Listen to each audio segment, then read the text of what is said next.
Yes. This is what we call in air hockey an old cream mallet. Okay. These are obsolete material, but the best mallet material. Most of the top players use this material. And the last time I was able to get any of it and run these was in 1986, I think. Yeah. It's no longer available. It's a great material for mallets, but the chemical company will not make it anymore. Yeah. And so, but in you have no modifications. Do we have microphones, audio? Yeah. You can edit this out. Okay, so we're up there, right? Okay. Is it good? Yeah, we're good. All right. Hey. You know. So, this is your mallet. You know, there's such thing as cutting and editing. Yes, I know. Usually, a person just isn't difficult, but that's they don't know the technicalities. All right, you want to start over? Sure. Okay. So tell me about your mallet, Mark. This is an old cream mallet, what we call old cream. Most of the top players use it. It's made out of material which has been obsolete for 35 or 40 years. Yeah. It's the best material for mallets, not only for top players, but for common use, but it's no longer available from the chemical company. Yeah. And but I have a stash of them that were made in the mid-'80s and some even earlier. Some I got directly from Brunswick Corporation when they were making them. Yeah. And I've been judiciously and slowly doling them out at tournaments at World Championships. Sure. So it's only for people that attend World Championships, not available commercially. Sure. Yeah. Understood. Okay. Cool. And you use this too? I do. I do. It is the best material, and yeah, I love it. In fact, it's beautiful. It is beautiful. Supposedly, it was used in the nose cone of missiles. Right. What is the story? But that was the only use besides air hockey mallets. So you play with a glove. You want to tell me? I play with a glove. I actually been playing with a glove since the beginning of my career. Although a lot of people don't know this, but for the first 6 years I played air hockey, I used the beginner grip. Wow. Okay. Which is, if you can see, it's like this. Yeah. And finally, I wrenched it. So I had good overs, I had good straights, but I didn't have much of a forehand or unders. So I wrenched this finger, and I finally realized, I got to change. And I tried to make it through the second USAA Nationals. I had to quit after the first day. So I changed my grip, but I kept the glove, and instead of taping my fingers, I pad them. So my glove is padded, so I don't have to tape up each time.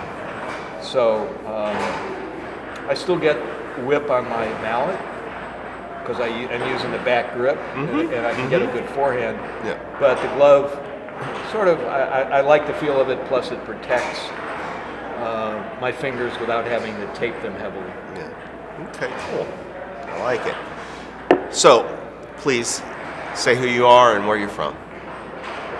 My name is Mark Robbins. I'm from Colorado, officially for air hockey purposes. I live some in Chicago, some in Michigan, where the company I've owned for the last 11 years is, and occasionally in Texas. Yeah. Okay. And so tell me, how did you discover air hockey? Well, I've told this story a few times, in fact, just to the ESPN crew. But 1973, I was living in Tucson, Arizona, and I went into the University of Arizona Student Union pool hall where I used to go and play pool. And I walked in there and I saw this commotion going on over here. What's going on over there? And I walked over and I saw these two tables I'd never seen in my life, air hockey tables, and there were people playing, putting their quarters up, playing this game. And of course, I played ice hockey since I was 5 years old. I still play in the winter, although not real well. I got a bad leg, but so I said, wow, this looks fun. I put up my quarter. I won 18 games in a row. I won't forget that until someone finally beat me and I had to relinquish the table. And I fell in love with air hockey. Yeah. And it wasn't long. I mean, within a few weeks, I had a girlfriend at the time, and I was dragging her to go play air hockey, and I was starting to get better, and it was instant. And so that's the first time I played. I continued to play with guys in Tucson. I won my first tournament. It was the city championship of El Paso, Texas. I just happened to be passing through in business, and I heard about, anywhere I'd go, I'd say, hey, where are the air hockey tables? Corner people. Sure. And they'd say, oh, well, they go to this place, the Silver Mines Limited. And I went there, and it turned out they were having a tournament in a few days. City championship. Oh, I got to stay. So I was sleeping in my van anyway. Yeah. So I stayed a few extra days, won the tournament, and that launched my competitive air hockey. The mystery traveler who came through the city, a gunslinger in the Old West, El Paso. So, okay, so was air hockey your first passion pursuit, or were there others? When I was say a teenager, I was in love with hockey, ice hockey. Right. As much or even more than air hockey. Mm-hmm. I mean, it was sort of my life. I remember sitting in class, and I was a good student. Right, I sure. mean, I was in advanced placement classes and college level classes, but Right. I would sit in class and just daydream about playing hockey all the time. Yeah. So it was even a bigger passion for me. Okay. But then I hurt my knee, and then I hurt my leg, and I couldn't play at the level that I wanted to. And then air hockey came along when I was 22 years old. So that became a new competitive passion for me. Yeah. And have there been any other competing passion pursuits in your life since then? I wouldn't say that there's nothing. There's a few other things in my life, little cults that I'm involved in. Okay. You might say, like air hockey. Yeah. I mean, I've been doing country and West Coast swing dancing for 34 years now. Yeah. I go to some events. I go dancing a lot more than I play air hockey because it's easier to do and less injury. Yeah. And a few other things. I mean, earlier in my life, I was involved heavily in Buddhism and meditation practice and Krishnamurti's teachings. Sure. But air hockey always, if there's any conflict, air hockey always. I mean, I would not miss a world championship and never have. Yeah. I've been to every one, all 61 USAA national world championships.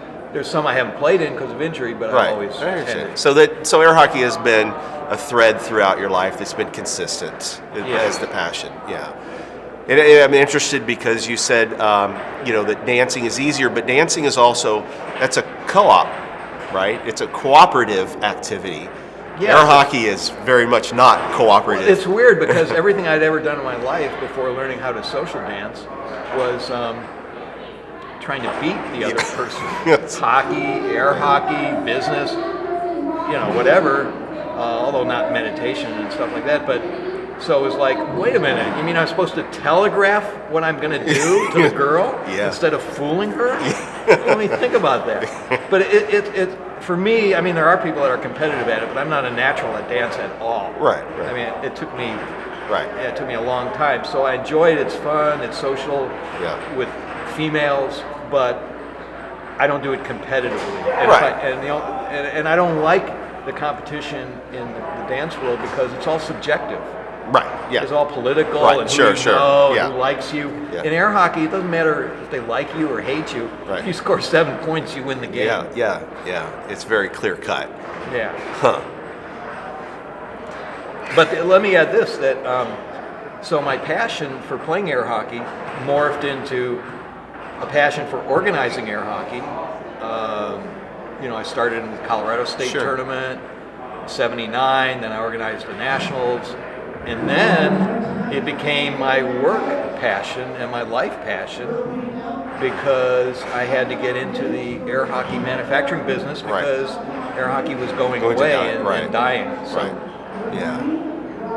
Yeah, and in many ways you made a type of sacrifice well beyond anyone else in air hockey to make sure that it lives, that the flame stays alive. Yeah. And so, from a passion pursuit perspective, you could say that you're most passionate about air hockey.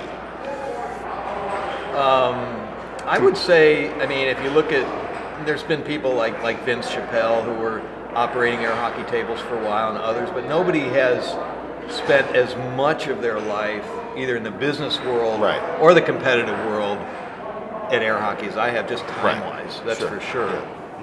Okay. And, right now it's frustrating because in the last 20 years or so, air hockey continues to be very popular in the game rooms, but as you know, the nature of the arcades have changed. So the kind of tables there are not the kind of tables that were around in the 70s, 80s, and 90s, which were basically USAA sanctioned tables where people could go out, play a game, and feel that love for the game that way you did and I did and all these people did. Immediately, whoa, this is great. Now that a lot of these tables are what we call novelty or toy tables. The puck's little and dinky and there's a lot of noise and flashing and craziness, but you can't hit an accurate shot, it's not competitive. And so you don't get that experience, and that's been distressing to me. It's one of the reasons I got back into manufacturing in 2010, bought a company, renamed it Gold Standard Games. So that's still, the sport of air hockey still has a lot of obstacles to overcome.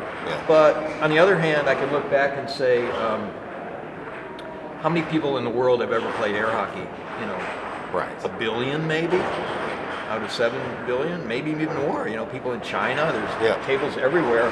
And if not for that effort that I did, air hockey was dying and was going to go away, and the industry had written it off as dead. And you remember some of those early days.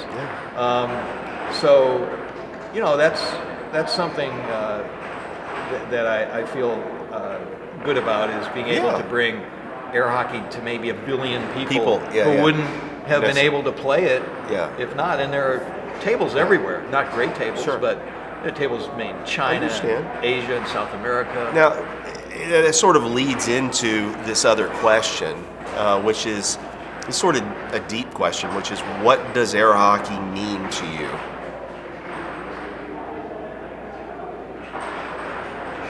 I guess in some ways, I believe in air hockey. I serve air hockey. I think it's a great thing in the world, positive, much more so than negative. I think it leads people to a better life when they play air hockey as opposed to they don't, physically, mentally, psychologically. Maybe with a few exceptions, which we won't mention.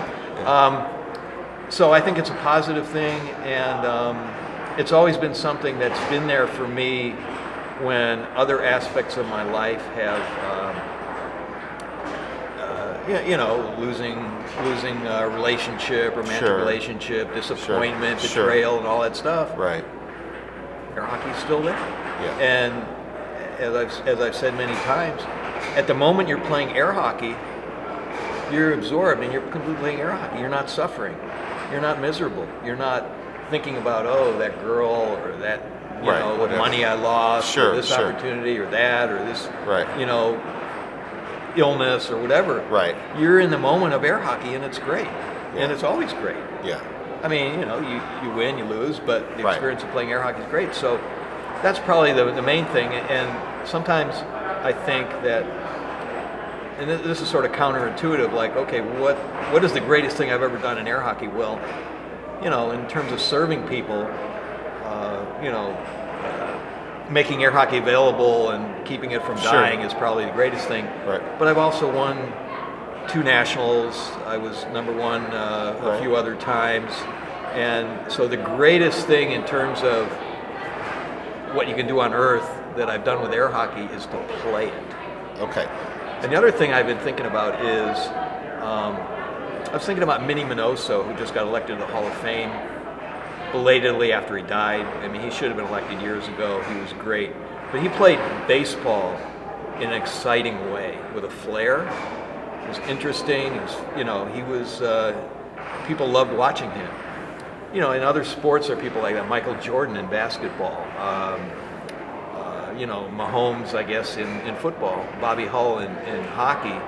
That they played not just at a great level, but at an entertaining level. And fun to watch. So I've always tried to play air hockey in that way too, so that my game is interesting and fun to watch and to play against. Okay, so I'm hearing you say that air hockey means to you the chance to have an experience free from pain and suffering and all the things that happen with life that aren't necessarily pleasant. Yeah, I think air hockey functions that way, not just for me, but for most of the people that are here. Right. That's why they come. But that's a meaning. Does it mean anything else, or is that the kind of the core of it for you?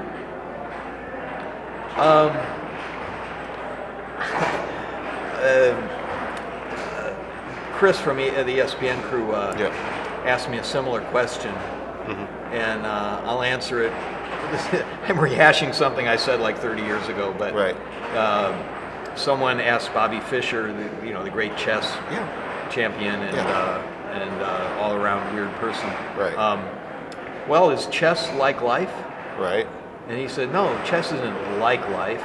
Chess is life. Mm-hmm. So when people have asked me, well, is air hockey like life? I say, air hockey isn't like life, right. And air hockey isn't life. Air hockey is air hockey. Okay. That's sort of zen, but okay. Yeah, you can't can describe it and explain it, but it is, and you have to experience it. And once you experience it at that level, then you're hooked on it. Sure, but it means something to you. Air hockey as a concept, as an activity, it carries meaning to you. And I heard what in what you said, that it is a chance to be in that moment of freedom, right, from all the thinking and stuff. But is that ultimately what it is, or is there something else, some other meaning for you in air hockey? For you? Yeah. I think it's you could call it a spiritual direction or practice. That for me it's serving the table and making air hockey great. And it hasn't always been rewarding. It was very rewarding. You remember when I worked with Dynamo? The last 10 years have not been financially rewarding. Yeah. But I continued anyway, and so it's not always going to be sugar plums and roses and all that stuff. Sure. But another thing that I think is, some of the things some of the articles have been written over the years that talk about, I'm married to the table, and in a sense that's true. All the women have come and gone, but the table's still there. But air hockey is not incompatible, and I think Tim is a good example. Air hockey is not incompatible with having a relationship, a family, other things in your life. There was a time in my life where I thought about air hockey like most of the time. Yeah. But now it's more of a mature relationship. Sure, I understand. And I love air hockey, but I don't have to play. I play at most maybe once a week. I understand. Well, that sort of kind of brings me to another question I want to ask, which is, has air hockey changed you as a person?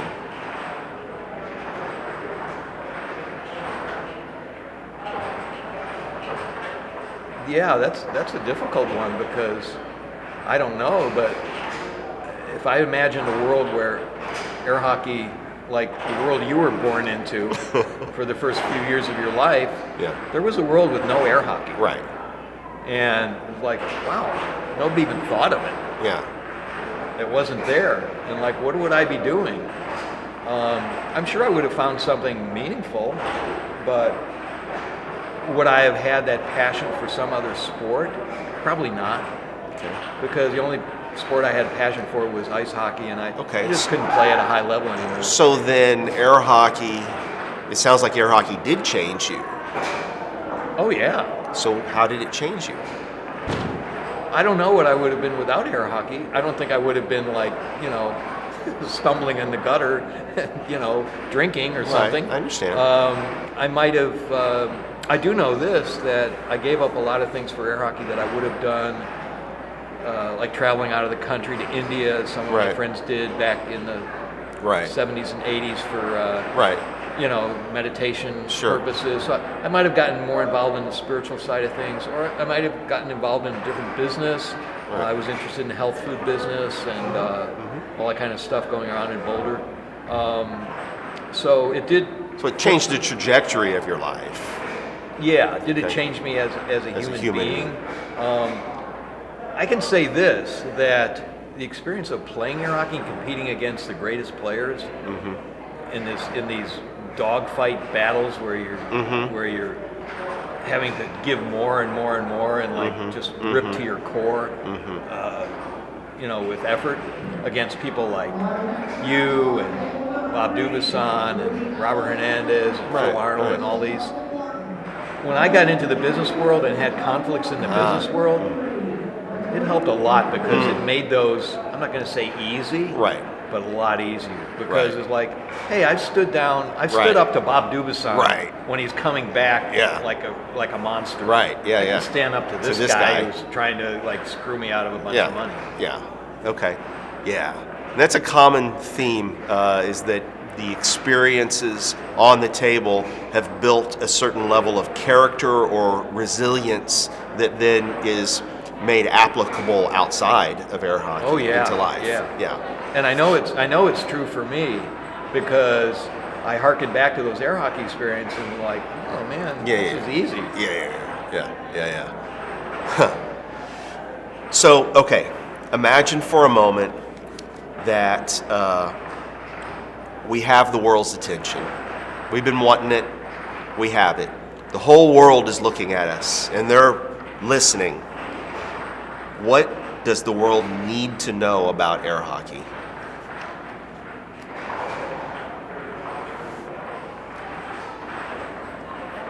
Air hockey is a fun game, and the vast majority of people just play it for fun, and that's great. I would encourage them to go play on a USAA sanctioned table because it's more fun and it's a different experience. That would be in the arcades. It would be a gold standard games table. A very limited amount of dynamo tables still have that. On the home tables, some of the gold standard are sanctioned, and one of the dynamos is. So there's an experience there to be had. A few want to compete at air hockey, and we'd like more to compete, but the truth of the matter is, air hockey is, even if you're playing doubles, which is a sort of tag team form of air hockey where you have one player at a time on each team playing, air hockey is still very personally competitive. Nobody likes to lose. Whereas if you play some of these other games, like say darts or skee ball, you're drinking a beer, you're doing this, it's not like serious. But like air hockey, when you're up there, even if you don't want it to be serious, it is serious. Nobody likes to lose. So there's a limited amount of people that are attracted to it. I think many more could be, because it's like table tennis or pool or other sports where people compete seriously at it. So we would like to see more people do that. But what the world needs to know is that while air hockey is a fun game, it's also a great competitive sport with unlimited potential. The better you get, the better the other player can get. And as you know, we've pushed each other to greatness. I've had that experience with others. If you can find someone at your level and you keep pushing each other to, it's painful, but it's great. It's because you have to dig so deep in intensity and also strategy and figuring out, well, okay, what do I do now? He's blocking this. So it's a great sport. It never ends because you're not playing a machine that can be mastered. You're playing another player who can constantly counter you. Okay. I like that. Okay, so a couple fun questions to wrap up on. what is your best shot?